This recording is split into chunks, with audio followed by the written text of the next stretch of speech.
In this Blender tutorial, I'll show you how to create this procedural cast iron material. And if you'd like to purchase this procedural material, you can get it with the links in the video description. So after I show you how to create this procedural material, I'm going to show you how to join it together into a node group so you can customize the look of the material. So I'll just review the material settings. So we have the overall scale to change the size of the entire material. And then we have two different colors. So there's just some very slight variation in the color. So you can change color 1 and you can also change color 2, but I'd recommend keeping them very similar colors so they look almost the same, because I don't want too much variation in the colors, but just slight variation makes it look a bit nicer. And there's also the metallic value, so you can turn up the metallic to make it look like metal. And then there's also the roughness value, so you can make it more shiny or more rough. And then there's also two different bump strength. So on cast iron, especially cast iron pans or pots, there usually is kind of like a subtle dots texture. So we have the dots bump strength to change the strength of that. And then we also have this noise bump strength. So if you'd like to purchase this procedural material, you can get it with the links in the video description.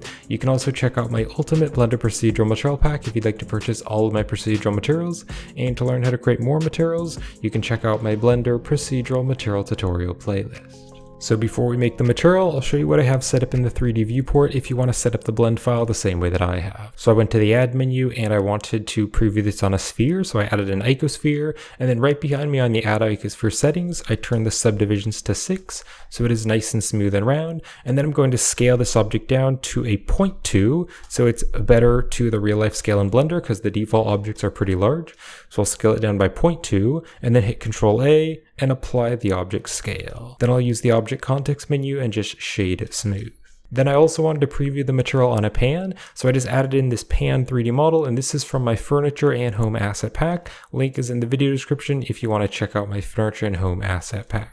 I'm not going to show you how to model the pan in this video because this video is just focused on the material. Then I also added a camera and just pointed the camera at the objects. And if you select the camera and go here to the object data properties, I turned the focal length up to 80 just because it kind of zooms the camera in a bit and I like that nicer. So then for the lighting, I added in this area light right here. So I set the shape to disk. I turned the power to 300, so it's kind of pointing down on the objects. And then I also added another area light right here. So this is a really large one. The shape is set to disk and the power is set to 60. And this is going to add a bit of a rim light on the back of the objects. Then I also wanted to add some HDRI lighting for more realistic lighting and reflections. So I went here to the world properties and I added in this wooden lounge HDRI from polyhaven.com. The link is in the video description, and I downloaded the 1K HDR version. So once you download the HDRI, you can click on the yellow dot here next to color. You can choose environment texture and then just click on the open button and open up the HDRI. And then if I go here to the render properties, I'm going to open up the film tab and checkmark the transparent button so the background is transparent. And then also here on the color management, I'm going to use filmic and very high contrast. So I'm going to go here to the shading workspace. So I have the 3D viewport right over here, and then I have the shader editor right here. So let me just close the side panel so we have more space. I'll select the object. Let's add a new material, and I'm just going to rename this material cast iron, and then I'm just going to drag and drop the material onto the other object. Now I'm also going to be using the Node Wrangler add-on in the video, so you can click on Edit, you can go to the Preferences, you can go here to the Add-ons tab, and you can search for Node and just enable the Node Wrangler add-on, and I'll show you how to use it in the video. So I'll start off by making a texture for the base color. So for this, I'm going to search for a noise texture. Let's drop this up here, and then I can Control-Shift select the noise texture, preview it. Now using the Node Wrangler, what I can do is hit Control-T, and that's going to add the texture coordinate and mapping nodes. Now if you kind of look here at the material in some spots, it looks like it's stretching a bit, and so that's because we're using the generated coordinates. So I'm going to use the object coordinates by putting the object into the vector, and that's going to place the procedural texture on the objects more evenly. Then I'm going to box select these two nodes here, and I'm going to press F to join them into a frame, and I can type mapping and hit enter just to give that a label so we can keep everything nicely organized. So this noise texture is going to be added into the base color. So I'm going to turn the scale up to 50 so you can see it better, so it's a bit smaller. I'm also going to turn the detail to 10 so it's pretty detailed, and the roughness I can turn this up to like a 0.8, and that's going to make it even more detailed. Now I can also turn this lacunarity value up, and you can see if I turn this lacunarity value up, it starts to add kind of like a dots pattern. You can see if I turn this up more and more, you can see there's a bunch of kind of dots. So I'm going to turn this value just up to 3, so there's a little bit of that subtle kind of dots pattern. And then I'll turn the distortion up to a 0.2 just to add a little bit more visual interest and kind of distort it, but I don't want to distort it too much. Now what I want to do is make it a bit more contrasted. So I'm going to search for ramp and add a color ramp and put that after the noise texture. And if I click on the black tab and drag it over, you can see it's going to make all those black values just a little bit darker. So I'll drag it right here kind of under that arrow. That's a pretty good contrast. Now what I want to do is create two different custom colors to add into the node group. So I'm going to search for a mix color, and we're going to drop the mix color after the color ramp. Now the color ramp color is going to go into the factor. And why it's going into the factor is because the black and white values are determining what part is going to be color A and what part is going to be color B. So for color B, I'm going to make this kind of like a nice dark gray. And then for color A, this is also going to be pretty dark. So kind of a dark gray. And if you want to use the exact same hex codes that I'm using, if you click on color A, you can go to the hex value and you can punch in 212121. And then here on color B, the hex value that I'm using is 292929. So it is pretty subtle. If you look closely, it is pretty hard to see the difference, but that can also be added later in the custom node group. And there's going to be just very slight variation in the color. So let's put the mix result into the base color, and I can Control Shift select the principled shader to preview the material. So let's now box select these three nodes here. And just to keep them nicely organized, I'm going to press F and I can type in color and then hit enter. So these are the nodes contributing to the color. Now let's take the metallic value and we'll turn this all the way up to 1 so it looks more like a metal material. And you can see there is just that tiny little bit of variation in the color. Now what I want to do is add a little bit of variation to the roughness. So I'm going to search for a noise texture and we'll drop this down here, and I'll put the mapping into the vector of the noise, so that way it's going to use the object coordinates. And let's just Control Shift select the noise texture, preview it. So I'm going to turn the scale to 200, so it's pretty big, and I'll turn the detail up to 15, and then I'll turn the roughness all the way up to 1. So we have a very, very detailed kind of noisy powdery texture.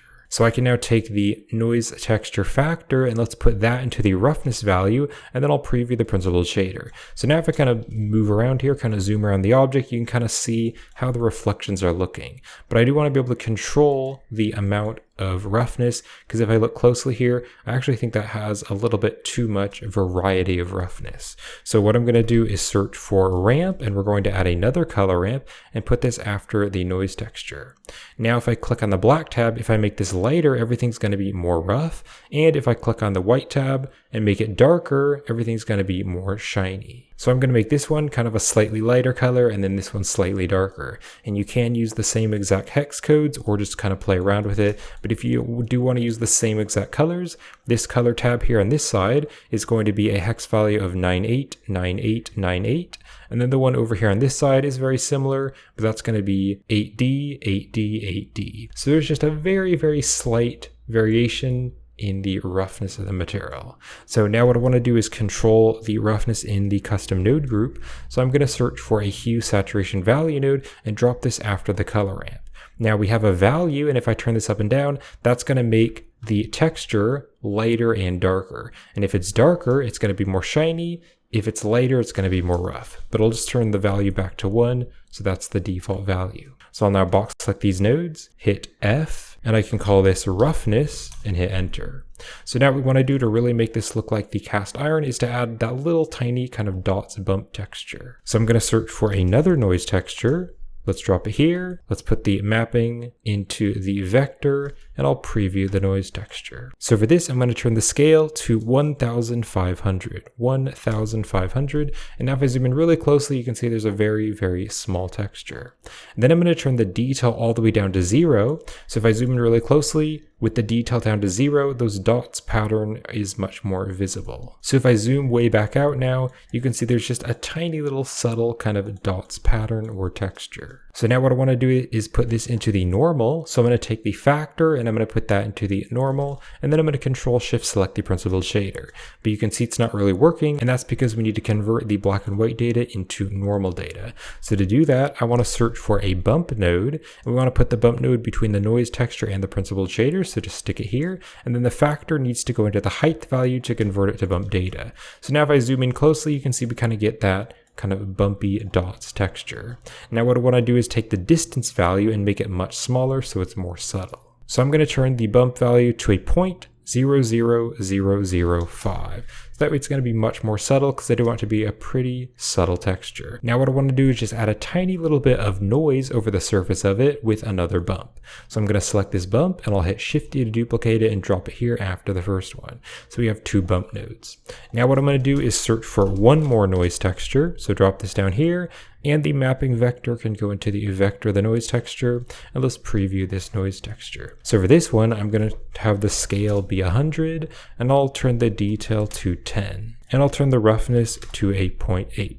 So you can see we have just a nice kind of rough noise texture. So let's put the factor into the height value, and then I'm going to Control Shift select the principled shader. So now if I zoom in really closely, you should be able to see kind of 2 different bumps there. But I do want to change the strength of this distance value. So I'm going to turn it to a 0.0002. And I'll hit enter. So that's the distance value for this noise here, which is just adding a tiny little bit of noise over the surface of the metal. So we can box select these nodes, we can hit F, I can type in bump, and then hit enter. So that is it for the procedural material. So let's now make it more useful by joining it together into a node group so we can customize the values of the material. So I'm going to click and drag to box select all the nodes except the material output, and I'll hit Control G, and Control G will join it together into a node group. So I'll hit the tab key to go outside the node group, and I'll drag the node group over here next to the material output, and then I'll just drag it out to make it bigger. And let's copy the material name, and I'll hit Control V there to paste it into the node group. So it's called cast iron. Now I also want to rename the BSDF to shader, so I'll just hit tab to go into the node group, and I'll hit the N key to open up the side panel, and you can go to the group tab, click on the group tab, and then you can double click on the socket here, and you can just rename that to shader. Alright, so now if you go all the way over here to this side, we have this group input, and we can plug up all the custom values that we want to control up to the group input. So the first value that I want to add is the scale value, and this mapping node is plugged up to all the textures, so the scale value will control the size of the entire material. So I'm going to put the scale into the extra socket, and then if I click on the scale here, you can see it's going to be the 3 values for the X, Y, and Z, but I just want it to be 1 value. So we're going to click on the vector, and we're going to change it to float instead, so it's 1 value.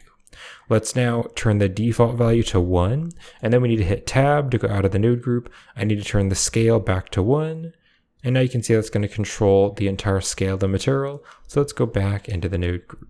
Let's now drag the node group all the way up here, and you can see there's color A and color B. So I'll put color A into the extra socket, and then color B into the extra socket, and I can double click on this to rename it. So I'm going to call this one color 1, and then this one I'll rename to color 2. Then I want to control the metallic value, so let's take the metallic and put that into the extra socket. And then I also want to control the roughness, so we can take the value from the hue saturation value, and we'll put that into the extra socket. We can double click on this to rename it, and I'll just call this roughness. And then I want to control the 2 bump strengths, so we'll drag the group input way down here, and this first one is the dots bump strength, so we'll put the strength into the extra socket, and let's drag this down here, drag it out to make it bigger, and I'm going to double click on this to rename this one, and I'm going to call this one dots bump strength. And then the last one here, that is the noise, so I'll put the strength into the extra socket. We'll double click on this to rename it, and I'm going to rename this one noise bump strength. So let's hit the N key to close the side panel. I'll just drag the node group right back here, and then I'll hit the tab key to go outside the node group. So that's how you create the material. So thank you for watching, and I hope you find this useful. And if you'd like to purchase this procedural material, you can get it on my Gumroad store and Patreon page, and that's a great way to help support the channel. You can also check out my Ultimate Blender Procedural Material Pack, which comes with all of my procedural materials, and they're all pre-set up for Blender's asset browser with custom thumbnails, sorted catalogs, and customizable node groups. And to learn how to create more materials, you can check out my procedural material tutorial playlist. So I hope you found this helpful, and thank you for watching.